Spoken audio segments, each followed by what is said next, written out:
இன்றே டவுன்லோட் செய்து உங்கள் ஃபேவரட் ஷோக்களை என்ஜாய் பண்ணுங்க. எனக்கு தெரிஞ்சதெல்லாம் ஒன்னே ஒண்ணுதான்.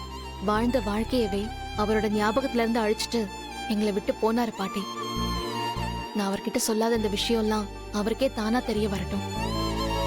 அப்பதான் எவ்வளவு பெரிய தப்பு பண்ணிட்டு போயிருக்கோன்னு அவருக்கு புரியும். அப்படிதானே நானும் தப்பு பண்ணிட்டு இவ்வளவு நாளும் குற்ற உணர்ச்சியோட வாழ்ந்துட்டு இருக்கேன்.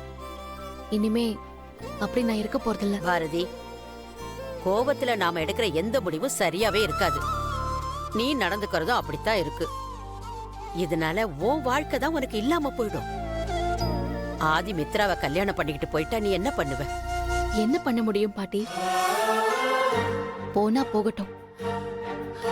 அதுதான் விதின்னு இருந்தா அதை யாரால மாத்த முடியும்? என்ன பாரதி, நீ புடிச்ச புடியிலேயே நிக்கிறியே. ஆதி என்ன கண்ணு முன்னாடி விட்டுட்டு போனப்பவே நான் எதுவுமே பண்ணல பாட்டி. இப்போவும் போனா போயிட்டு போறாரு. எது நடந்தாலும் அதை தாங்கிக்கிறதுக்கு நான் தயாரா தான் இருக்கேன். அது மட்டும் இல்ல பாட்டி, ஆதி இல்லைன்னா நான் செத்துருவேன்னு மித்ரா வேற சொல்லிட்டு இருக்கான். இந்த மாதிரி டைம்ல போய் நான் ஆதி கிட்ட போய் நான் தான் உங்க பொண்டாட்டி, இவங்க 2 பேரும் உங்க குழந்தைங்கன்னு சொன்னா குழந்தைங்கள கொன்னுடுவேன்னு மிரட்டுறான். ஐயோ, இந்த மாதிரி ஒரு சூழ்நிலையில என்னால வேற என்ன பண்ண முடியும்னு நினைக்கிறீங்க? நான் தெரியாம தான் கேக்குறேன்.